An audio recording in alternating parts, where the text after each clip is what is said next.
ಜಾತ್ರಾ ವಿಶೇಷಗಳು ಇವತ್ತು ತೇರು ಏನ್ ಹೇಳ್ತಾರೆ ಇದ್ರ ಬಗ್ಗೆ? ಇವತ್ತು ಏನು ಬಂಡಿ ಜಾತ್ರೆಯಲ್ಲಿ ವಿಶೇಷವಾಗಿ ರಥೋತ್ಸವ, ಬಂಡಿ ರಥೋತ್ಸವ ಮತ್ತು ತೆಪ್ಪೋತ್ಸವ ಇವು ಪ್ರಮುಖವಾದಂತಹ ಘಟ್ಟಗಳು. ಇವತ್ತು ಈ ಒಂದು ರಥೋತ್ಸವ ತುಂಬಾ ಅದ್ದೂರಿಯಾಗಿ ನಡೀತಾ ಇದೆ. ಬನ್ನೂರು ಒಕ್ಕಲಿಗರ ಸಮಾಜದಿಂದ ರಥೋತ್ಸವ ಕಾರ್ಯಕ್ರಮ ಈ ದಿನ ಸಂಜೆ ಬ್ರಾಹ್ಮಣರ ಸಂಘದ ವತಿಯಿಂದ ತೇರಡಿಸುವ ಕಾರ್ಯಕ್ರಮ ನಡೆಯುತ್ತೆ. ಇದರ ಒಂದು ವಿಶೇಷ ಏನಂತಂದ್ರೆ, ಬನ್ನೂರು ರಾಷ್ಟ್ರಕವಿ ಕುವೆಂಪು ಅವರು ಸರ್ವ ಜನಾಂಗದ ಶಾಂತಿಯ ತೋಟ ಅಂತ ಏನು ಹೇಳಿದಾರೋ ಅದರ ಒಂದು ಪ್ರತಿಫಲ ನಾವು ಈ ಹಬ್ಬದಲ್ಲಿ ಕಾಣಬಹುದು. ಈ ಒಂದು ಹಬ್ಬದಲ್ಲಿ ಪ್ರತಿಯೊಂದು ಜನಾಂಗದವ್ರಿಗೂ ಕೂಡ ಒಂದು ವಿಶೇಷವಾದಂತಹ ಒಂದು ಸೇವಾ ಕಾರ್ಯಗಳನ್ನು ಎಲ್ರಿಗೂ ಕೂಡ ಕೊಟ್ಟಿದ್ದಾರೆ. ಮತ್ತೆ ಇದು ಅದ್ಭುತವಾಗಿ ಸುಮಾರು 800 ವರ್ಷಗಳ ಮುನ್ನ ಅಲ್ಲಿಂದ ನಡ್ಕೊಂಡು ಬರ್ತಾ ಇದೆ. ಗಾಂಧೀಜಿಯವರು ಕೂಡ ಈ ಒಂದು ಬನ್ನೂರು ಹಬ್ಬದ ಬಗ್ಗೆ ಮೈಸೂರು ಟೌನ್ ಹಾಲ್ನಲ್ಲಿ ವಿಶೇಷವಾಗಿ ಅವರು ಇದು ಮಾಡಿದ್ದಾರೆ. ಅಂತ ಜಾತೀಯತೆ ಸಂದರ್ಭದಲ್ಲೇ ಒಂದು ಬ್ರಾಹ್ಮಣರ ನೈವೇದ್ಯ ಮಾಡ್ತಕ್ಕಂಥ ಒಂದು ಪ್ರವೃತ್ತಿ ಮೊದಲು ಬಂದಿದೆ. ಇದು ವಿಶೇಷವಾದ್ದು ಅಂತೇಳಿ ಟೌನ್ ಹಾಲಲ್ಲಿ ಅವರು ಉಲ್ಲೇಖ ಮಾಡಿ ಹೇಳಿದ್ದಾರೆ. ಇದು ನಿಜವಾಗ್ಲೂ ನಮ್ಮ ಸೌಭಾಗ್ಯ. ಇದು ಮೊದಲಿಂದ ನಡ್ಕೊಂಡು ಬರ್ತಾ ಇದೆ. ಆಮೇಲೆ ಅವತ್ತು ಏನು ಅನ್ನ ನೈವೇದ್ಯ ಆಗುತ್ತೋ ಅದನ್ನ ನಮ್ಮ ಬಾಂಧವರು ಅದನ್ನ ದೇವ್ರ ಪ್ರಸಾದವನ್ನ ಅಡಿಕೆ ಎಲೆಯಲ್ಲಿ ಅದನ್ನ ಮತ್ತೆ ಸಂರಕ್ಷಿಸಿ ಇನ್ನು 15 ದಿನಕ್ಕೆ ಬರುವಂತ ಅಮಾವಾಸ್ಯೆ ದಿನ ಮೊದಲು ಆ ಒಂದು ಬಲಿಯನ್ನ ಕೊಟ್ಟಂತ ವೀರ ಏನಿದ್ದಾರೆ, ಸಿರಿದಲೆ ವೀರ, ಅವರಿಗೆ ಸಿರಿದಲೆ ವೀರ ಅವರು ಏನಿದ್ದಾರೆ ಅವರಿಗೆ ಆ ಪ್ರಸಾದವನ್ನ ನೈವೇದ್ಯ ಮಾಡ್ತಾರಂಥದ್ದು. ಮತ್ತೆ ಆ ದಿನದಲ್ಲಿ ಮನೆಗೆ ಆಹ್ವಾನ ಮಾಡಿದಂತ ಮಗಳು ಅಳಿಯ ನೆಂಟರಿಷ್ಟರುಗಳಿಗೆಲ್ಲ ಅವತ್ತು ಪ್ರಸಾದ ವಿತರಣೆ ಮಾಡ್ತಾರೆ ಅನ್ನುವಂಥದ್ದು ಕೇಳ್ಪಟ್ಟಿದ್ವಿ. ಹಾಗಾಗಿ ಈ ಒಂದು ಜಾತ್ರಾ ವಿಶೇಷ ಏನಂತಂದ್ರೆ, ಚಪ್ರ ಹಾಕೋದ್ರಿಂದ ಹಿಡಿದು ಪ್ರತಿಯೊಂದು ವಿಚಾರದಲ್ಲೂ ಕೂಡ ಒಬ್ಬೊಬ್ಬರಿಗೆ ಒಂದೊಂದು ಸೇವೆಯನ್ನ ನೀಡಿದ್ದಾರೆ. ಇದು ನಮ್ಮೆಲ್ಲರ ಸೌಭಾಗ್ಯ. ಮತ್ತೆ ಈ ಒಂದು ಸಂದರ್ಭದಲ್ಲಿ ದನಗಳ ಜಾತ್ರೆ ಕೂಡ ತುಂಬಾ ವಿಶೇಷವಾಗಿ ಅದ್ದೂರಿಯಾಗಿ ನಡೀತಾ ಇದೆ. ನಿನ್ನೆ ರಂಗೋಲಿ ಸ್ಪರ್ಧಾ ಕಾರ್ಯಕ್ರಮ ಆಯಿತು. ಮತ್ತೆ ಎಳನೀರನ್ನ ಕೊಡ್ತಕ್ಕಂಥದ್ದು, ಹಿಂದೆ ಏನು ಹೆಜ್ಜೆಗೊಂದು ಬಲಿ ಅಂತ ಕೇಳಿದ್ರು, ಅದ್ರ ಒಂದು ಬಲಿ ನಂತರ ಎಳನೀರನ್ನ ಕೊಡುವಂತ ಸೇವೆ ಅದು ಅನುಕೂಲವಾಗಿ ಆ ಒಂದು ಸಂಪ್ರದಾಯವನ್ನ ಈಗಲೂ ಕೂಡ ಅದನ್ನು ಆಚರಿಸ್ಕೊಂಡು ಬರ್ತಾ ಇದೆ. ಹಾಗಾಗಿ ಎಲ್ರಿಗೂ ಕೂಡ ದಯಾಮಯಾದಂತ ಬನ್ನೂರು ಗ್ರಾಮ ದೇವತೆ ಹೇಮಾದ್ರಮ್ಮನವರು ಎಲ್ರಿಗೂ ಸರ್ವ ಮಂಗಳವನ್ನು ಉಂಟು ಮಾಡಲಿ. ಸರ್ವೇ ಜನ ಸುಖಿನೋ ಭವಂತು, ಸಮಸ್ತ ಸನ್ಮಂಗಳ. ನಮಸ್ಕಾರ. ಥ್ಯಾಂಕ್ ಯು ಗುರು, ಥ್ಯಾಂಕ್ ಯು. ಏನ್ ಹೇಳ್ತಾರೆ ಸರ್? ನೋಡಿ, ಮುಖ್ಯವಾಗಿ ಹೆಬ್ಬಾರ ಇದೆಯಲ್ಲ, ಈ ಹೆಬ್ಬಾರ ಇದೆಯಲ್ಲ, ಹೆಬ್ಬಾರನೇ ತಾಯಿ ಬರ್ಲಿಲ್ಲ ಅಂತಂದ್ರೆ ಮುಂದೆ ಹೋಗೋದಲ್ಲ. ಅದಕ್ಕೋಸ್ಕರ ಇಷ್ಟೊಂದು ಲೇಟ್ ಆಗಿದ್ದು. ಹೆಬ್ಬಾರ ಬರೋರ್ಗೂ ಕೂಡ ತಾಯಿ ಮುಂದೆ ಹೋಗಲ್ಲ ಅನ್ನೋದು ವಿಶೇಷ. ತಾವೇನ್ ನೋಡ್ತೀವಿ, ಇಲ್ಲಿ ಒಂದು ಐತಿಹಾಸಿಕ ಹಿನ್ನೆಲೆ ಇರುವಂತ ಒಂದು ಜಾಗ ಇದು. ಆ ಹೆಬ್ಬಾರ ಈಗ ಏನ್ ಬಂತು, ಆ ಹೆಬ್ಬಾರ ಬರೋವರೆಗೂ ಕೂಡ ತಾಯಿ ಮುಂದೆ ಹೋಗಲ್ಲ ಅನ್ನೋದು ಕೂಡ ವಿಶೇಷ. ಹಾಗಾಗಿ ಈಗ ಇದೇ ತರ ಹೆಬ್ಬಾರ ಬಂದಿದೆ. ಮೊದಲು 1-2 ಹೆಜ್ಜೆ ತೇರ್ನ ಎಳ್ಕೊಂಬಂದು ಮುಂದೆ ಬಿಟ್ರು. ಆಮೇಲೆ ಈಗ ಏನು ಹೆಬ್ಬಾರ ಬಂತು, ಆ ಹೆಬ್ಬಾರ ಬಂದಿದ ತಕ್ಷಣ ಈಗ ತೇರಿಗೆ ಚಾಲು ಕೊಡುವಂಥದ್ದು. ಮತ್ತೆ ನಾನು ಆಗ್ಲೇ ಹೇಳಿದೆ, ಓಕೆ ನೋಡಿ, ಮಕ್ಕಳಲ್ಲಿ ಎಷ್ಟು ಸಂಭ್ರಮ ಇರುತ್ತೆ ಅಂತಂದ್ರೆ, ಇಡೀ 33 ಹಳ್ಳಿ ಮಕ್ಕಳು ಬನ್ನೂರು ಬಂಡಿ ಜಾತ್ರೆ ಅಂತಂದ್ರೆ ಅವ್ರಿಗೊಂಥರ ರಾಜ್ಯ ಮಟ್ಟದ ಒಂದು ಸಂಭ್ರಮಾಚರಣೆ ಮಾಡುವಂತ ಕಾರ್ಯಕ್ರಮಗಳು ಕೂಡ ಅನ್ಬೋದು. ಅಷ್ಟು ಹಾಗೇನೆ. ಸರ್ ನಮಸ್ಕಾರ, ಏನ್ ಹೇಳ್ತೀರಾ ಬಂಡಿ ಜಾತ್ರೆ ಬಗ್ಗೆ?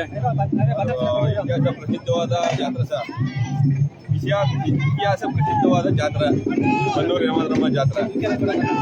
ಹಸಿ ಭತ್ತ ಬಿಸಿ ಬೆಲ್ಲದ ತವರೂರು. ಹೇಳಿ ಸರ್, ಮತ್ತೆ ಯಾವ ಊರಿಂದ ನಾವು ಬಂದಿದ್ದೀರಾ? ಬೀಡ್ನಳ್ಳಿ ಸರ್. ಓಕೆ, ನಮ್ಮ 2ನೇ ಧರ್ಮಸ್ಥಳ ಬೀಡ್ನಳ್ಳಿ. ಅತಿ ಹೆಚ್ಚು ಹೆಮ್ಮೆಯಿಂದ ಸುದ್ದಿ ಮಾಡೋಂಥ ನಾನು. ನಿಜಲ್ಲೂ ಎಲ್ಲ ಪ್ರತಿಯೊಂದು ಕೂಡ ಇವತ್ತು ಧಾರ್ಮಿಕ ಆಚರಣೆಗಳು ಬಹಳ ಅದ್ದೂರಿ ಆಗ್ತದೆ. ಅದು ಗ್ರಾಮೀಣ ಪ್ರದೇಶಗಳಲ್ಲಿ, ನಾವು ನಗರ ಪ್ರದೇಶಗಳಲ್ಲಿ ನೋಡೋಕ್ಕೆ ಆಗಲ್ಲ ಅಲ್ವಾ? Okay okay. ಇನ್ನೇನು ಬೀಡ್ನಳ್ಳಿ ಪರಗಳು ಕೂಡ ಜಾಸ್ತಿ ಸ್ಟಾರ್ಟ್ ಆಗುತ್ತೆ. ನಿಜವಲ್ಲೂ ಧರ್ಮಸ್ಥಳನ ಮತ್ತೊಂದು ಅಂದ್ರೆ ನಮ್ಮ ಜಿಲ್ಲೆಗೆ ಬೀಡ್ನಳ್ಳಿ ಗ್ರಾಮ. Thank you, thank you. ಏನ್ ಹೇಳ್ತೀವಿ ಪುಟ? ಏನ ಮಾತಾಡೋ, ಏನ್ ನಿನ್ನ ಹೆಸರು? ನನ್ನ ಹೆಸರು ವಿಜೇಶ್. ನನಗೆ ಪ್ರತಿ ವರ್ಷ ನಾನು ಇಲ್ಲಿ ಬರ್ತೀನಿ. ಬಂಡಿ ಮತ್ತೆ ತೇರಿಗೆ ಪ್ರತಿ ವರ್ಷನೂ ಬರ್ತೀನಿ, ಇನ್ಮೇಲೂ ಬರ್ತೀನಿ. ಇದು ನನ್ನ ಪ್ರತಿಜ್ಞೆ. ನಿಮ್ ಡ್ಯಾಡಿ ತರ ಲಾಯರ್ ಆಗ್ತಾ ಇಂಜಿನಿಯರ್ ಆಗ್ತೀಯಾ? ನಾನು ಕ್ರಿಕೆಟರ್. ಸೂಪರ್. ಆಯ್ತು ನೋಡಿ, ರಾಜ್ಯದಲ್ಲಿ ಉದ್ದಿ ಬಾಂಬ್ ಕರೆ ಬಂತು. ಆ ಉದ್ದಿ ಬಾಂಬ್ ಕರೆ ಬಂದಾಗ ನನಗೆ ಮೊದಲು ಫೋನ್ ಮಾಡಿದ್ದೆ ಸತೀಶ್ ಅವರು. ಇವತ್ತು ಆ ಉದ್ದಿ ಬಾಂಬ್ ಏನಾಯ್ತು ಅಂತ ಕೂಡ ನಾನು ಸುದ್ದಿ ಮಾಡಿ ತೋರಿಸಿದ್ದೆ ಮೈಸೂರಿನಲ್ಲಿ ಕೋರ್ಟ್ ಆವರಣದಲ್ಲಿ. ಹಾಗೇನೆ ಇಲ್ಲಿ ತಾವೇ ನೋಡ್ತಿದ್ರೆ ಎಲ್ಲ ಗ್ರಾಮದ ಮಾಂಕಳಿ ಗ್ರಾಮದ ಮುಖ್ಯಸ್ಥರು ಕೂಡ ಇದ್ದಾರೆ. ಇನ್ನೇನು ತೆಪ್ಪೋತ್ಸವ ಬಹಳ ಅದ್ದೂರಿಯಾಗಿ ಕೂಡ ತಾವು ಮಾಡ್ತೀರಾ. ಈ ಮೂಲಕ ಏನ್ ಹೇಳಕ್ ಇಷ್ಟಪಡ್ತೀರಾ?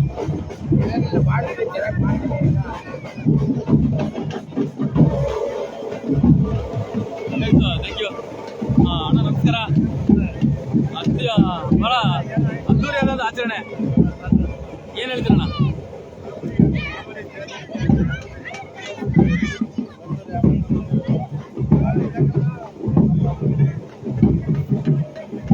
ಮಾತಾಡಿ.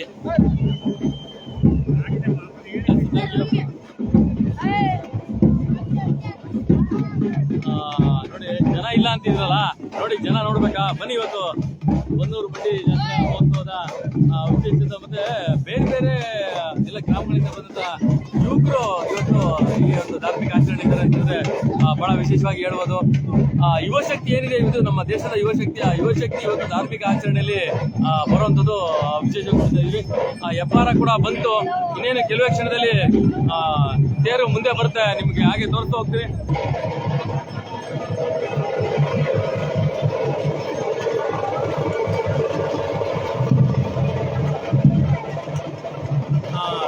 ಸರ್ ನಮಸ್ಕಾರ.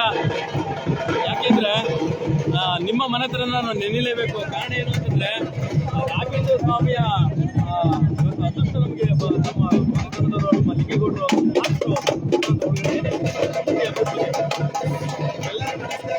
ಬನ್ನೂರಿನ ಹೆಸರಾಂತ ನಾಡ ಹಬ್ಬ ಯಮದ್ರಾಮ ಹಬ್ಬ ಆಗಿದೆ. ಇದು ಬನ್ನೂರಿಗೆ ಒಂದು ತುಂಬಾ ಹೆಸರುವಾಸಿಯಾಗಿರುವಂತಹ ಹಬ್ಬ ಆಗಿದೆ. ಇದು ನಮ್ಮ ಬನ್ನೂರು ಗ್ರಾಮಕ್ಕೆ ಒಂದು ಕಳೆ ತಂದುಕೊಟ್ಟಂತ ಹಬ್ಬ ಅಂತಾನೆ ತಪ್ಪಾಗಲ್ಲ. ಇವತ್ತು ದಿನ ತೇರಿನ ಮಹೋತ್ಸವ ಇದೆ. ಯಮದ್ರಾಮ ತೇರಿದೆ. ಬನ್ನೂರಿನ ಗ್ರಾಮಸ್ಥರು ಬಹಳ ಖುಷಿಯಿಂದ ಸಡಗರದಿಂದ ರಥನ ಎಳೆಕೆ ಹಳ್ಳಿಗಳಿಂದ ಸುತ್ತಮುತ್ತ ಹಳ್ಳಿನ ಎಲ್ಲ ಬಂಧು ಬಳಗದವರೆಲ್ಲ ಬಂದಿದ್ದಾರೆ. ನಮ್ಮೂರಿಗೆ ತುಂಬಾ ಖುಷಿ ಆಗುತ್ತೆ ಈ ಒಂದು ಹಬ್ಬ ನಮ್ಮೆಲ್ಲರ ಆಚರಣೆಗೆ. ನಮ್ಮ ಲಿಂಗೇಗೌಡರ ಮಾಸ್ಟರ್ ನೆನಲೇಬೇಕು ಈ ಸಂದರ್ಭದಲ್ಲಿ ಸರ್, ನನ್ನ ಗುರುಗಳು ಖಂಡಿತ. ಯಾಕೆಂದ್ರೆ ಅವರ ಒಂದು ಎಲ್ಲ ವಿಚಾರಗಳು ತಾವು ಇಬ್ರು ಮಕ್ಕಳು 2 ಎತ್ತುಗಳಿದ್ದಾಗೆ ನಡೆಸ್ಕೊಂಡು ಹೋಗ್ತಾ ಇದ್ದಾರೆ. ಇವತ್ತು ಬಂಧುವಿನಲ್ಲಿ ಒಂದು ಒಳ್ಳೆ ವಿಚಾರವಂತರಾಗಿ ಒಂದು ಶಾಲೆ ನಡೆಸ್ತಾ ಇದ್ದೀರಾ. ಎಲ್ಲರ ದೇವರ ಕೃಪೆ ಅಂತ ಹೇಳಿದ್ರೆ ತಪ್ಪಾಗಲ್ಲ. ನಮ್ಮ ತಂದೆ ಮಾಡಿರುವಂತ ಒಂದು ಸೇವೆಯಿಂದ ನಾವು ಕೂಡ ಅದನ್ನ ಮುಂದುವರಿಸ್ಕೊಂಡು ಹೋಗ್ತಾ ಇದೀವಿ. ಆ ದೇವರು ಇನ್ನೂ ಶಕ್ತಿ ಕೊಡಲಿ ಅಂತ ಇಲ್ಲಿ ಕೇಳ್ಕೊಳ್ತೀವಿ. Thank you sir. ಎಲ್ಲರಿಗೂ ಕೂಡ ಥ್ಯಾಂಕ್ ಯು. ನೋಡಿ, ಒಬ್ಬೊಬ್ರು ಒಂದೊಂಥರ ನಮಗೆ ಒಂದು ಈ ಇನ್ಸ್ಪಿರೇಷನ್ ಆಗ್ತದೆ. ಅದರಲ್ಲಿ ನಾನು ಆಗ್ಲೇ ಹೇಳ್ದಂಗೆ ಏನೆಲ್ಲ ಇನ್ಸ್ಪೈರ್ಗಳು ಆಗುತ್ತೆ ಅನ್ನೋದು ಕೂಡ ನಿಮ್ಗೆ ಹೇಳ್ತಾ ಹೋಗ್ತೀನಿ. ಮತ್ತೆ ನಾನು ಅತಿ ಹೆಚ್ಚು ರಾಜ್ಯದಲ್ಲಿ ಸುದ್ದಿ ಮಾಡಿರೋದು ನಮ್ಮ ಹೆಮ್ಮೆಯ ಪೌರ ಕಾರ್ಮಿಕರು. ಅವ್ರು ನೋಡಕ್ಕೆ ಒಳ್ಳೆ ಮದುವೆ ಗಂಟೆ ತರ ಕಾಣ್ತಾರೆ ಇವತ್ತು ನಮ್ಮ ಹೆಮ್ಮೆಯ ಪೌರ ಕಾರ್ಮಿಕರು. ಬಹಳ ಖುಷಿ ಆಗುತ್ತೆ. ಅವ್ರು ಇದರಿಂದ ನಾನು ಯಾವತ್ತೂ ಮಾತಾಡಲ್ಲ. ಜಿಲ್ಲೆ ಯಾವ ಮೂಲೆಗೆ ಹೋದ್ರು ಪೌರ ಕಾರ್ಮಿಕರು ಸಿಕ್ಕಿದ್ರೆ ಮೊದಲು ಸುದ್ದಿ ಮಾಡೋದು ಇವ್ರ ಪರವಾಗಿ ನಾನು ಸುದ್ದಿ ಮಾಡೋದು. ಹಾಗಾಗಿ ಇವರಿದ್ರೆ ಇವತ್ತು ಸಾಮರಸ್ಯ ಇರುವಂತ ಹಬ್ಬ ಅಂದ್ರೆ ಈ ಒಂದು ಎಲ್ಲ ಸಾಮರಸ್ಯ ಹಬ್ಬ ಅಂತ ಇವತ್ತು ಕೂಡ ಕರಿತೀವಿ.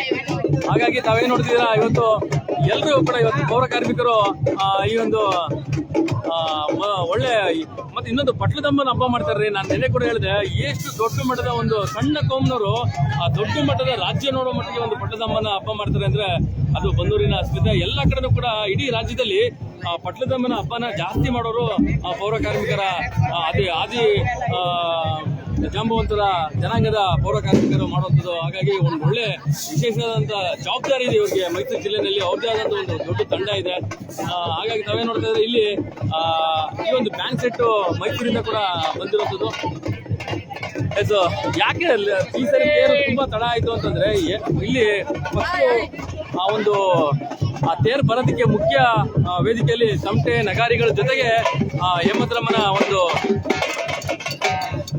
ಹೆಬ್ಬಾರ ಕೂಡ ಬರಬೇಕು. ಏನು ದಲಿತ ಸಮುದಾಯದ ಎಲ್ಲ ಹುಡುಗರು ಹೆಬ್ಬಾರ ತಗೊಂಡ್ಬರ್ತಾರೆ. ಆ ಹೆಬ್ಬಾರ ಇಲ್ದೇನೆ ಮುಂದೆ ತೇರು ಕೂಡ ಬರಲ್ಲ. ಅನಂತರ ಈ ಡೊಳ್ಳು ಕುಣಿತ ಮತ್ತೆ ಬೇರೆ ಬೇರೆ ಎಲ್ಲ ಕೂಡ ಬರುವಂಥದ್ದು. ತಾವೇನು ನೋಡ್ತಾ ಇದ್ರೆ ನಿಜಲು ಈ ಒಂದು ಬನ್ನೂರಿನಲ್ಲಿ ಮತ್ತೊಂದು ಐತಿಹಾಸಿಕ ಪ್ರತಿ ವರ್ಷ ಕೂಡ ಒಂದು ಐತಿಹಾಸಿಕ ಹಿನ್ನೆಲೆ ಇರುವಂತಹ ಹಬ್ಬಗಳು ಬರ್ತಾ ಇದೆ. ಸರ್ ನಮಸ್ಕಾರ. ಮತ್ತೆ ಒಂದಷ್ಟು ಹುಡುಗರು ಪುನೀತ್ ಬಗ್ಗೆ ಬಹಳ ಗೌರವ ಇಟ್ಕೊಂಡ್ರು. ಅವರು ಪುನೀತ್ ಬಗ್ಗೆ ಬಹಳ ಅಭಿಮಾನ ಇಟ್ಕೊಂಡಿರಂತ ಯುವಕರಿದ್ದಾರೆ. ಬಹಳ ಖುಷಿ ಆಯ್ತು ನೋಡಿ. ಆ ಪುಟ್ಟ ಮಕ್ಕಳು ಪುನೀತ್ ಸರ್ ಬಗ್ಗೆ ಒಳ್ಳೆ ಅಭಿಮಾನ ಇಟ್ಕೊಂಡಿರುವಂತವ್ರು. ಸಾರಿ ಕಿಚ್ಚ ಸರ್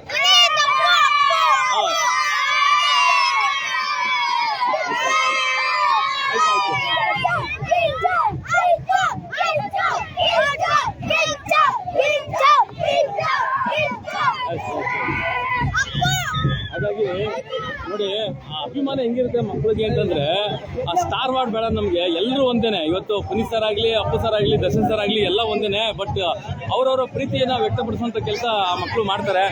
ಆ ಮಕ್ಕಳು ಯಾರು ಏನು ಹೇಳ್ಕೊಟ್ಟಿರಲ್ಲ, ಅವ್ರದ್ದೊಂದು ಅಭಿಮಾನ ಇರುತ್ತೆ. ಆ ಸ್ಟಾರ್ ವಾರ್ ಅವ್ರಿಗೆ ಬೇಕಾಗಿಲ್ಲ.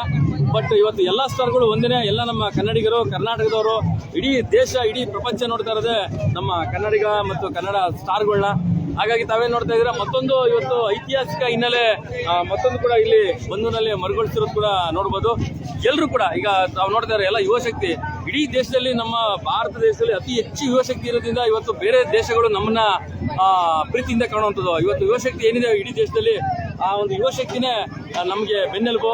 ಇವತ್ತು ನಮ್ಮ ದೇಶ 4ನೇ ಸ್ಥಾನದಲ್ಲಿದೆ ಅಂತಂದ್ರೆ ಅದು ಈ ಎಲ್ಲ ಯುವಶಕ್ತಿಗಳು ನಾವು ನೋಡುವಂಥದ್ದು. ಬೇರೆ ಬೇರೆ ಎಲ್ಲ ಗ್ರಾಮಗಳಲ್ಲಿ, ಬೇರೆ ಬೇರೆ ಜಿಲ್ಲೆಗಳಿಂದ ಹೋದಂಥವ್ರು. ಎಲ್ಲೋ ನಿಮ್ಮ ಡ್ಯಾಡಿಯಲ್ಲಿ ಓಕೆ ನೋಡಿ, ನಾನು ಆಗ್ಲೇ ಹೇಳಿದೆ ನಿಮ್ಗೆ, ಬೇರೆ ಬೇರೆ ಗ್ರಾಮವಾಸಿಗಳೆಲ್ಲ ಹೋಗಿ ನಗರವಾಸಿಗಳಾಗ್ಬಿಟ್ಟವ್ರೆ. ಆ ನಗರವಾಸಿಗಳ ಮಕ್ಕಳು ಇವತ್ತು ಇಲ್ಲಿದ್ರೆ, ನನ್ನ ಸ್ನೇಹಿತನ ಮಕ್ಕಳು ನೋಡಿ. ಎಲ್ಲ ಯುವಕರು ಕೂಡ ವಿಶೇಷವಾಗಿ ಹೇಳ್ಬೇಕು ಅಂತಂದ್ರೆ, ಪಾಪ ಅವರು ಎಷ್ಟೇ ಕಾರ್ಯಕ್ರಮಗಳಿದ್ರು ಕೂಡ ತೇರಿಗೆ ಸೇರುವಂಥದ್ದು. ಮತ್ತೆ ಇನ್ನೊಂದ್ಸರಿ ಹೇಳಿದ್ರು ಕೇಳಿ, ದಯವಿಟ್ಟು ಯುವಕರು ನಿಮ್ಮ ಮೊಬೈಲ್ಗಳ ಮೇಲೆ ನೀವು ಜವಾಬ್ದಾರಿ ಇಟ್ಕೊಳ್ಳಿ. ಕಳ್ತನಗಳಾಗುತ್ತೆ. ಹಾಗಾಗಿ ಯಾರು ಏನು ಮಾಡೋಕ್ಕಲ್ಲ, ನೀವೇ ಜವಾಬ್ದಾರಿ ಆಗ್ತೀರಾ. ಮತ್ತೆ ಹೆಣ್ಮಕ್ಳು ಒಡವೆಗಳ ಮೇಲೆ ಗಮನ ಇಟ್ಕೊಬೇಕು. ಆ ಒಡವೆಗಳ ಮೇಲೆ ನೀವು ಗಮನ ಇಟ್ಕೊಳ್ಳಿಲ್ಲ ಅಂತಂದ್ರೆ ಬಹಳ ಕಷ್ಟ ಆಗುತ್ತೆ.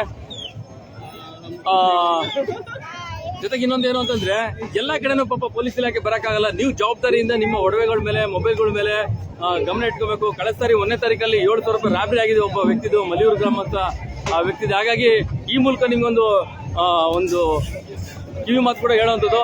ಇನ್ನೇನು ಕೆಲವೇ ಕ್ಷಣದಲ್ಲಿ ಹೆಬ್ಬಾರ ಕೂಡ ಬಂದಿದೆ. ಹೆಬ್ಬಾರ ಬರೋವರೆಗೂ ಕೂಡ ತೇರು ಮುಂದಕ್ಕೆ ಹೋಗಲ್ಲ ಅಂದು ಅದು ಈ ಒಂದು ಧಾರ್ಮಿಕ ಆಚರಣೆಯ ಮುಖ್ಯವಾದಂತ ವೇದಿಕೆ. ಅದು ಎಲ್ಲ ಏನು ಬನ್ನೂರು 33 ಹಳ್ಳಿ ಗ್ರಾಮದ ಎಲ್ಲರೂ ಕೂಡ ಇಲ್ಲಿ ಸೇರಿರುವಂಥದ್ದು. ಬಹಳ ಸರಿಸುಮಾರು ಒಂದು 50,000 ಜನ ಬರುವಂಥದ್ದು ಇವತ್ತು. ಜೊತೆಗೆ 1ನೇ ತಾರೀಕಿಂದ 11ನೇ ತಾರೀಕುವರೆಗೂ ಲಕ್ಷಾಂತರ ಜನ ಬನ್ನೂರಿಗೆ ಬಂದು ಹೋಗುವಂಥದ್ದು ಕೂಡ ಆಗುತ್ತೆ. ಆಯ್ತು, ತಾವೇ ನೋಡ್ತಾ ಇದ್ದೀರಾ ಇಲ್ಲಿ ಇನ್ನೇನು ಇದು ಈ ದಾರಿ ಬಂದು ಮುಖ್ಯವಾಗಿ ತೇರು ಹೋಗುವಂಥದ್ದು ದಾರಿ ಕೂಡ ಇದು. ತೇರಿನ ಬೀದಿ ಅಂತಲೇ ಇದೆ. ಬಟ್ ಒಂದು ಹೋದ್ವಾರ ಈ ಒಂದು ತೇರಿನ ಎಲ್ಲ ನಮ್ಮ KSP ಕಾಲೋನಿ ಹುಡುಗರು ಗಣಪತಿನ ಬಹಳ ದೊಡ್ಡ ಮಟ್ಟದಲ್ಲಿ ಇವರು ಕುಣಿಸ್ತಾರೆ KSP ಕಾಲೋನಿಯಲ್ಲಿ. ಬಹಳ ಖುಷಿ ಆಗುತ್ತೆ. ಎಲ್ಲರೂ ನೋಡಿ, ಇವತ್ತು ಸಾಮರಸ್ಯದ ಹಬ್ಬ ಅಂತಂದ್ರೆ ಎಲ್ಲರೂ ಕೂಡ ಒಗ್ಗಟ್ಟಾಗುವಂಥದ್ದು ನೋಡಿ. ಎಲ್ಲ ಕೆಲಸ ಕಾರ್ಯಗಳನ್ನ ಬಿಟ್ಟು ಪಾಪ ಮಕ್ಕಳು ಬರ್ತಾರೆ. ಇವತ್ತು ಒಂದ್ ಕಡೆ ಬನ್ನೂರು ಇಡೀ ರಾಜ್ಯದಲ್ಲಿ ಪ್ರಚಾರ ಆಗ್ತಾ ಇದೆ. ನಂದು ಕೂಡ ಒಂದು ಸಣ್ಣ ಅಳಿದ ಸೇವೆ. ಇವತ್ತು ಹಲವಾರು ಚಾನೆಲ್ಗಳು ಕೂಡ ನಾನು ಈ ಸುದ್ದಿನ ನಾನು ಕಳಿಸ್ಕೊಡ್ತೀನಿ. ಮತ್ತೆ ಹಲವಾರು ಮಾಧ್ಯಮದವರು ಕೂಡ ಬರ್ತಾರೆ ನಮ್ಮ ಸ್ನೇಹಿತರು. ಆಗ್ಲೇ ಹೇಳ್ದಂಗೆ ನಿಮ್ಗೆ ಈ ಒಂದು ತೇರಿನ ಬೀದಿ ಬಂದು ಈ ತೇರಿನ ಬೀದಿ ಕೂಡ ಇಲ್ಲಿಂದ ಹೊರಡುತ್ತೆ. ನೆಕ್ಸ್ಟ್ ದೊಡ್ಡಂಗಡಿ ಬೀದಿ, ಪಕ್ಕದ ಬೀದಿ ದೊಡ್ಡಂಗಡಿ ಬೀದಿ, ಈ 2 ಬೀದಿಗಳು ಬರೋಷ್ಟರಲ್ಲಿ ಸರಿ ಸುಮಾರು 1 ಗಂಟೆ ಆಗುತ್ತೆ. ಇವತ್ತು ಸಿಕ್ಕಾಬಟ್ಟೆ ಲೇಟ್ ಆಗಿದೆ. ಯಾಕಂದ್ರೆ ದೇವರ ಒಂದು ಎಲ್ಲ ಧಾರ್ಮಿಕ ಆಚರಣೆ ಕೂಡ ಲೇಟ್ ಆದ್ರೆ ತೊಂದರೆ ಇಲ್ಲ. ಬಟ್ ನಮ್ಮ ಜನ ಕಾಯ್ತೀವಿ. ಎಷ್ಟೇ ಉರಿ ಬಿಸಿಲಿದ್ರು ಕೂಡ ಕಾಯ್ತೀವಿ. ತಾವೇನು ನೋಡ್ತಾ ಇದ್ರೆ ಇಲ್ಲಿ ಇನ್ನೇನು ಕೆಲವೇ ಕ್ಷಣದಲ್ಲಿ ಹೆಬ್ಬಾರ ಬಂದು ಹೆಬ್ಬಾರಕ್ಕೆ ಪೂಜೆ ಸಲ್ಲಿಸಿದ ನಂತರ ಮತ್ತೆ ಹೊರಡುತ್ತೆ ಚಿನ್ನದ ತಾಯಿ ಹೇಮದ್ರಮ್ಮ ದೇವಿ.